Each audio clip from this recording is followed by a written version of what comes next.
16 years and 16 lessons. I need to share something deeply personal with you today. This weekend marked 16 years with my partner, a milestone that seemed really impossible during my darkest days of pornography addiction. See, from age 14 to my early 20s, I was completely consumed by pornography and compulsive masturbation every single day. Let that sink in for a moment. Every day, I couldn't sleep without looking off to pornography. And my mind was so warped that I objectified every attractive woman that I encountered, whether she was serving me as a waitress, a teacher, even some of my friends' wives. And that's what pornography does to you, brother. It rewires your brain until you can't see women as complete human beings anymore. Now, I never thought that I would actually ever be in a relationship, let alone maintain one for 16 years.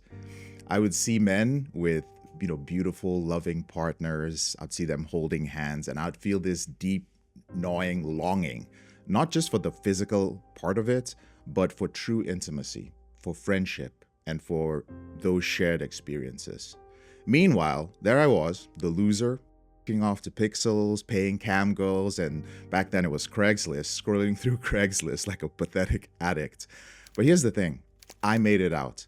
And not only did I break free from my pornography addiction, but I've built and maintained a relationship with an incredible woman who's beautiful both on the inside and the out. And what I'm about to share isn't just feel-good BS from some relationship guru. These are hard-won lessons from my own journey, thousands of client sessions, and watching countless marriages either thrive or implode. Some of you might disagree with these lessons, but frankly, who cares? I'm just a guy sharing what has worked for me. So let's dive into the raw truth of relationships. Firstly, your partner comes before the relationship. Now listen carefully because most men screw this up. Stop putting your marriage or your relationship on some sacred pedestal. You're dealing with a human being, not an institution. So think about it for a moment, okay? If either of you didn't believe that the other would enhance your life and make you happier, you wouldn't be together in the first place. Yet I see countless men sacrificing their partner's happiness to save the marriage or to keep the relationship intact. And that's backwards thinking. I've watched men stay in dead relationships for years, both people miserable, all because they're more committed to the concept of marriage than they are to each other's happiness. That's noble, but honestly, it is dumb. If you're staying together just for the sake of what you've built or because divorce isn't an option, you've already lost. The second is that you're not responsible for their happiness, but you will get blamed anyway. This is counterintuitive but critical. While you should care deeply about your partner's happiness, you cannot be its source. That's a recipe for codependency and resentment. However, and this is important, you need to accept a harsh reality. If she's unhappy, society will probably blame you anyway. Think about it for a moment. If you're walking around with, let's say, and this might be a little bit extreme, with a black eye, nobody assumes that your partner is going to be abusing you as a man. But what if she's walking around with a black eye? Well, everyone's looking at you, brother. Is it fair? No. But that's the reality. And you have to accept it, adapt to it, and stop wasting precious energy fighting it.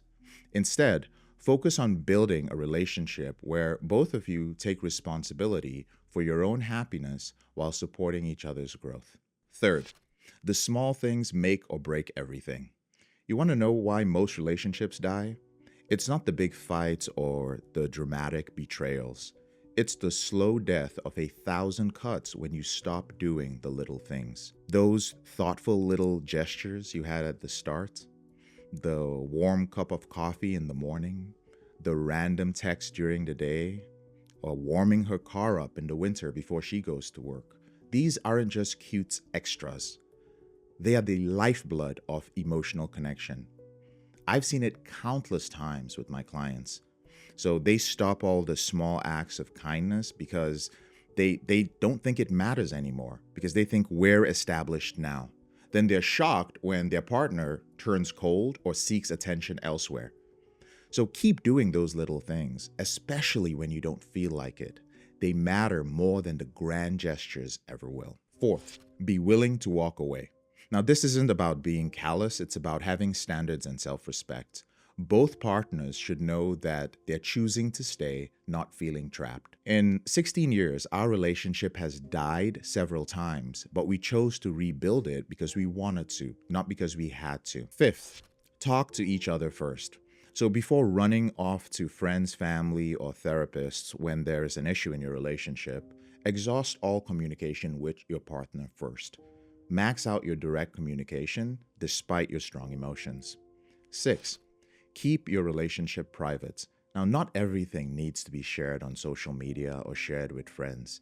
Define your ideal relationship and do what works for you, not what other people expect. 7. Have lots of sex. Listen, I'm going to be direct with this, man. If she's not orgasming, you're limiting your relationship's potential. And let's be real. If you're still struggling with pornography addiction or PIED, porn-induced erectile dysfunction, she's definitely not experiencing the pleasure she could be. So define your sexual life based on real connection, not your porn-warped fantasies. 8. Look good for each other. Don't be the guy who turns to pornography because his partner let herself go while looking like a slob yourself. Stay fit, dress well, and take care of yourself, even at home. A little cologne while lounging around makes a big difference. Lead by example. Gently invite her to join you in your healthy habits. 9. This is an important one because I've been on the receiving end of it. Handle weight, that's her weight, issues with care. Never, and I mean never, tell a Western woman that she's fat or overweight. Trust me on this one. I learned this lesson the hard way twice, but that's a video for another day. 10. Resolve your sexual insecurities. So if you're carrying unresolved issues about your sexual experiences or you're settling with somebody because you think you can't do better, address this before committing to a relationship. Don't get into a relationship until you've resolved your insecurities around other women. 11. Have your own mission. Don't buy into that power couple BS that you see on social media. Most of that is smoke and mirrors, hiding codependency or narcissistic control. Have your own work, your own profession, and your own mission, but support each other's individual pursuits. 12. Keep your disputes private. Never badmouth your partner in public. Have each other's backs and handle your issues behind closed doors.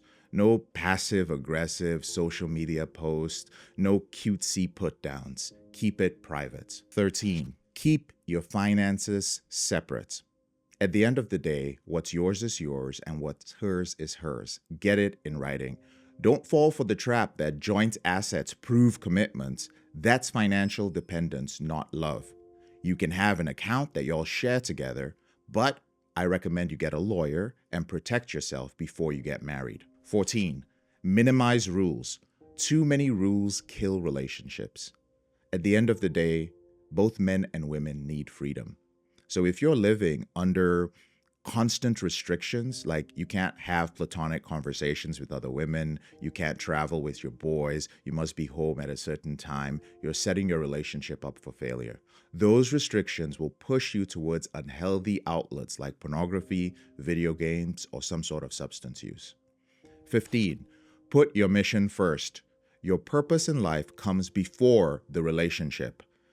I don't really trust men who claim that their only mission is their family and their kids. As far as I'm concerned, that's irresponsible.